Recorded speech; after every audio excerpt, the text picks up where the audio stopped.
Sometimes in our lives we have problems Někdy v našem životě máme problémy that steal our joy. a ty kradou tu naši radost. And sometimes they seem so big.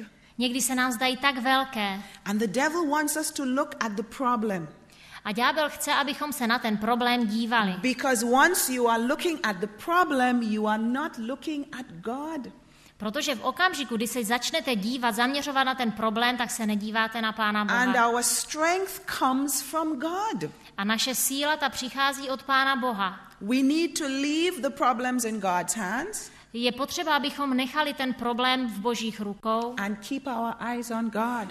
a zaměřili svůj zrak na Boha. So the story says there was a man.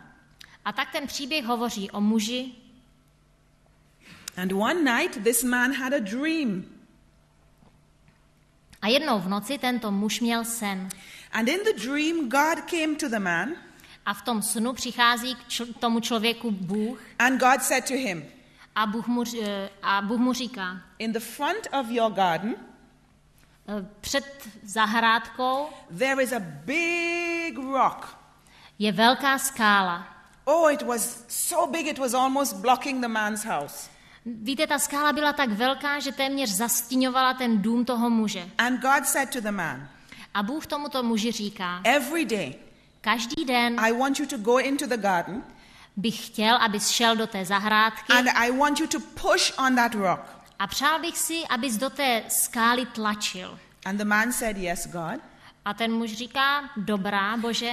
Next morning when the man woke up, Druhé ráno, když se tento muž vzbudil, he went out into his garden tak šel do té zahrady, and he put his shoulder on the rock opřel se ramenem o tu skálu and he pushed on the rock. a on tlačil, hrozně moc tlačil do té skály. All day long in the hot sun, he pushed on the rock. A svítilo sluníčko, ale on celý den v tom horku tlačil do And it was skály. hard work pushing on the rock. A byla to opravdu těžká práce tlačit do takové skály. But God told him to do it, and so he did it. Ale Bůh mu říkal, aby to dělal, a tak on se rozhodl, že to dělat bude. And every day he would go out into the garden and push on that rock. Takže každý den šel do té zahrady a tlačil do té skály.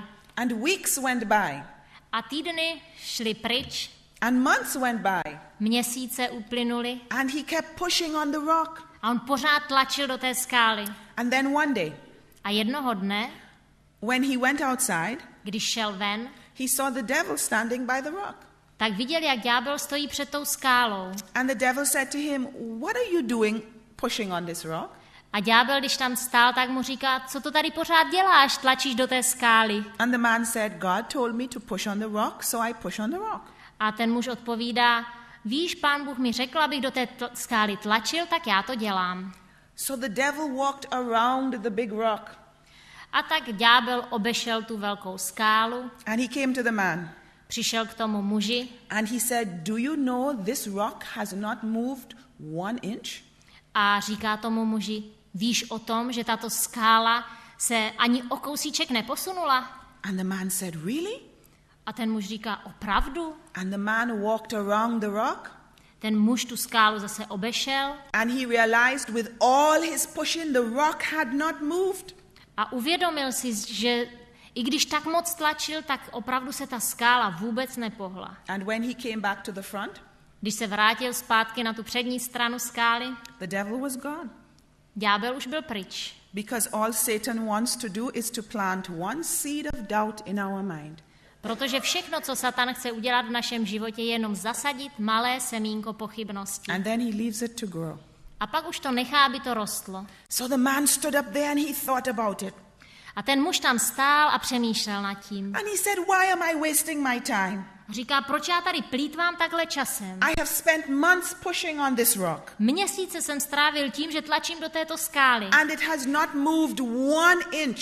Ani o kousíček se to nepohnulo. That's it, no more pushing.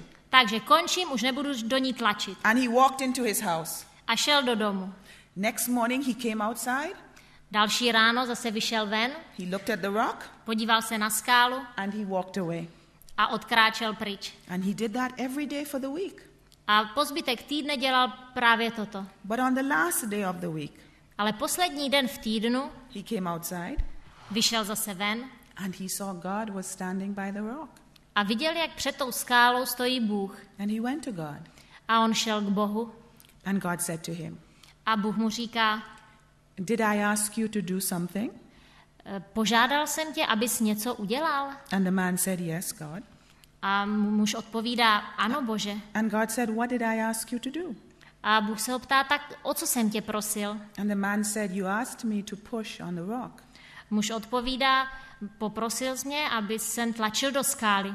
And the Lord said, why aren't you pushing on the rock?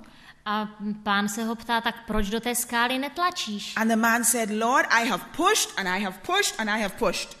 A ten muž říká, Pane, ale já jsem opravdu tlačil a tlačil a tlačil. For months I have pushed on this rock. Celé měsíce jsem nedělal nic jiného, než jsem tlačil do té And skály. it has not moved, Lord. A Pane, ona se vůbec nepohnula. So I decided I am wasting my time, no more pushing. A tak jsem se rozhodl, že tady plýtvám časem, takže už nebudu tlačit do té skály. And God said to the man, A Bůh tomuto člověku říká, what did I ask you to do? o co jsem žádal tebe, abys udělal? And the man said, you asked me to push on the rock. A ten muž říká, ty jsi mě prosil, abych do té skály tlačil. And God said to the man, A Bůh říká tomu člověku, your job is to push on the rock, tvoje práce je tlačit do skály and my job is to move the rock. a mojí prací je, abych tu skálu odstranil. God does not expect us to solve the problems in our lives. Víte, Pán Bůh neočekává, že vyřešíme problémy v našem životě. God says, you pray, I will solve it. Ale Bůh říká, ty se modli a já to budu řešit. Our job is to pray. Naší prací je modlit se. God's job is to move. A Boží prací je pohnout tou skálou.